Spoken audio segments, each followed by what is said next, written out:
I used to work late-night shifts at a warehouse outside my small town.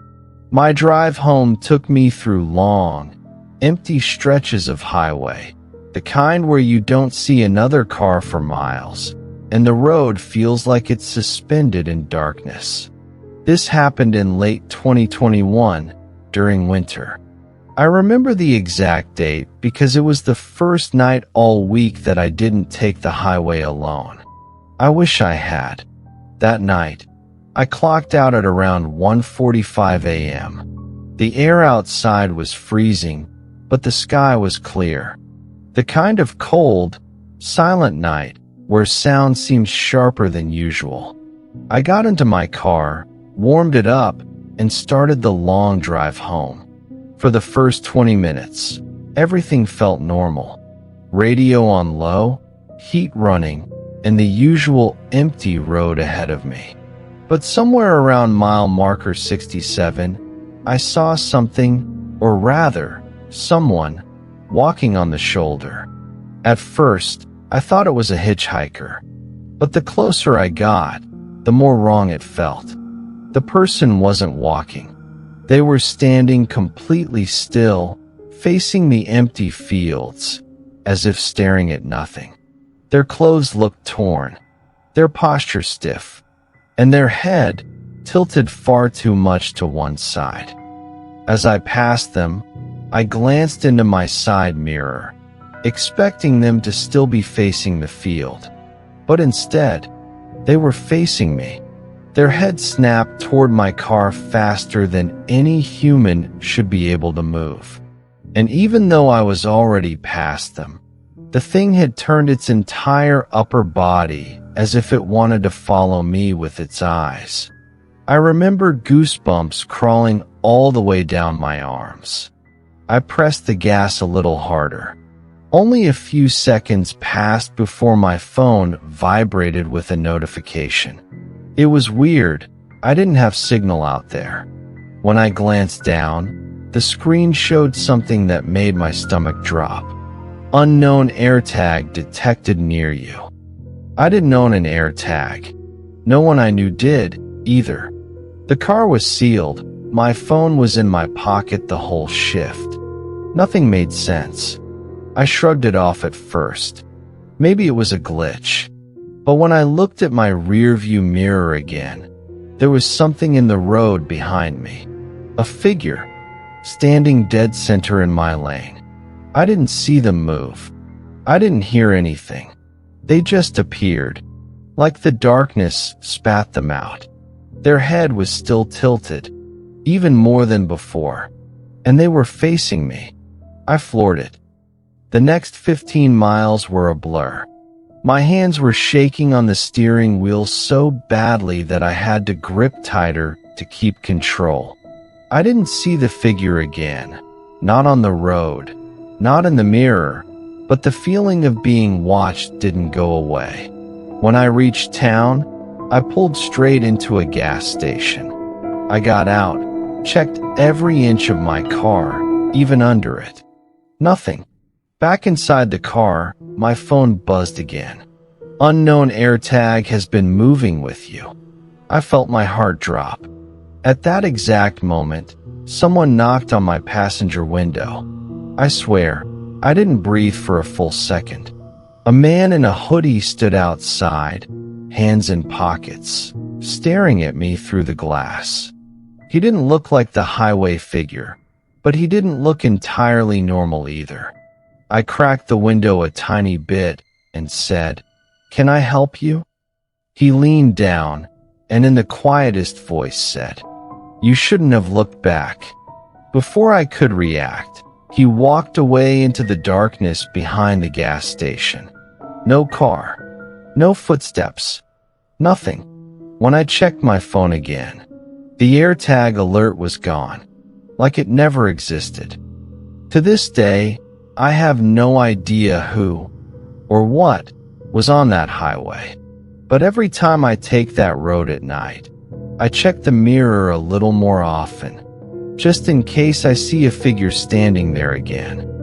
My grandmother lived in an old farmhouse built in the late 1800s.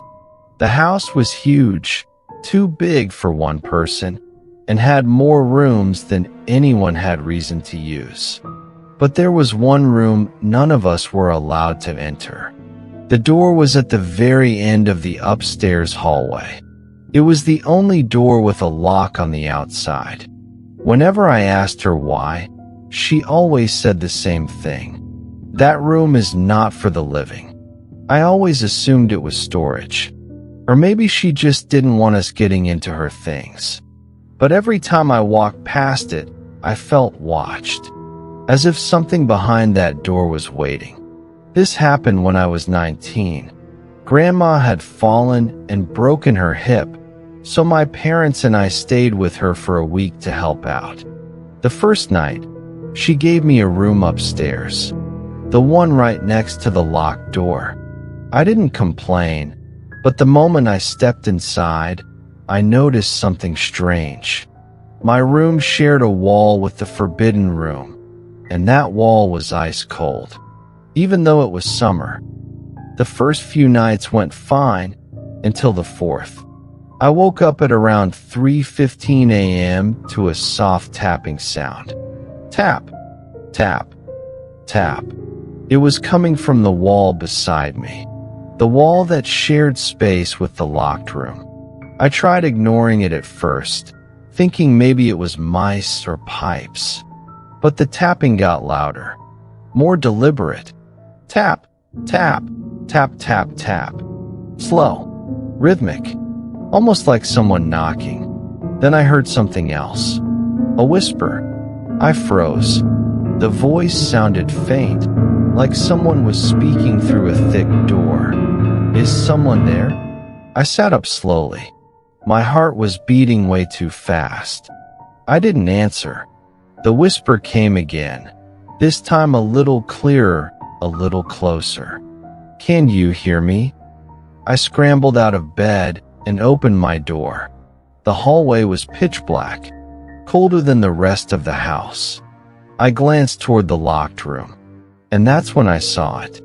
The doorknob was turning, very slowly. Right, left, right again. I backed away so fast I nearly tripped over myself. Suddenly, Grandma's bedroom door flew open and she shouted, "Get away from there!" She moved faster than I had ever seen her move, even with her injured hip. She reached the locked door, slapped her hand on it, and whispered something under her breath, almost like a prayer. The knob stopped moving. For several seconds, we stood there in silence. Then Grandma slowly turned to me and said, "Never answer it. No matter what you hear, it wants a voice. That is how it gets out." I slept downstairs after that. 2 days later, when we were packing to leave, Grandma called me over. She placed an old brass key in my hand and said, "If that door ever unlocks itself, burn the house. Don't look inside. Don't try to help. And don't let it hear your voice." I never used the key. But last month, I drove by the old farmhouse out of curiosity. The door was hanging open, and the house was completely abandoned. This story still keeps me up at night. Not because of what happened, but because of what almost happened. I lived alone in a third-floor apartment. It wasn't in a bad neighborhood, but the building itself wasn't exactly secure. Anyone could get in. This happened in 2020 during a heavy winter storm. Around 11 p.m., someone knocked on my door. It wasn't a normal knock, more like a rapid, frantic banging.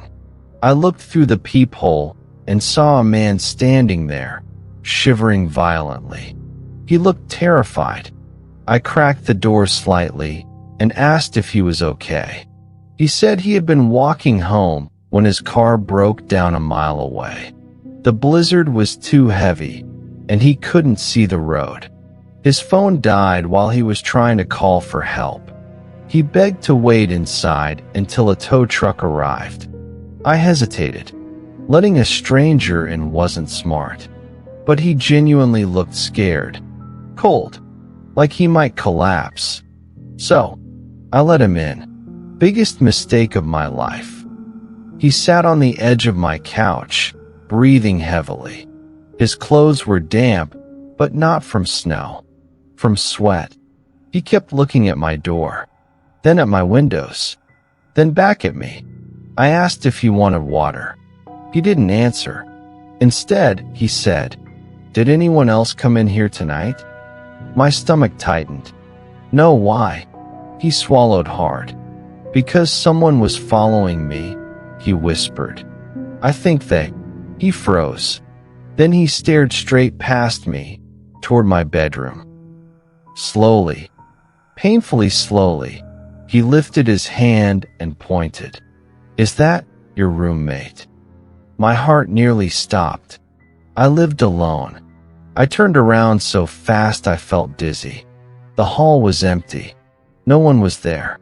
When I looked back at the man on the couch, he wasn't looking at the hallway anymore. He was looking at me, but not like before. His expression had changed completely. His breathing had stopped. The shaking had stopped. He looked calm, too calm. Then he smiled. Not a normal smile. A slow, wide grin that didn't match the person I had let in. In the quietest voice, he said, "You really shouldn't open your door at night." Every instinct in me screamed run. I backed toward the kitchen, keeping my eyes on him the whole time. He didn't move. He just watched me, smiling, like he was waiting for something. Then someone knocked on my door again. This time, 3 slow, heavy bangs. The man's smile vanished instantly. He whispered, "Don't answer it." Then he stood up and hurried to my bedroom, closing the door behind him. I froze in place. The knocking came again, louder. When I looked through the peephole, I saw a man wearing a heavy coat. He had a badge, a police officer. He shouted through the door, "Sir, we're searching for a suspect who fled into this building. Do not open your door. Stay away from windows." The power went out. My apartment was thrown into darkness. And from the bedroom, I heard breathing. Slow, steady breathing. Not mine. Not the officer's. The man I had let in. Except, it didn't sound like him anymore. I grabbed a kitchen knife, ran into the bathroom, locked the door, and called 911. When police arrived, they found my apartment empty. All windows locked. No footprints in the snow. And no sign of the man I let inside. But here's the part that still haunts me.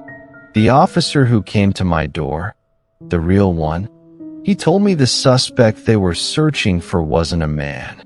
It was someone who had been entering homes by pretending to be victims of the storm. People who let them inside were never found. And when I asked what the suspect looked like, the officer simply said, "We don't know. Everyone sees someone different."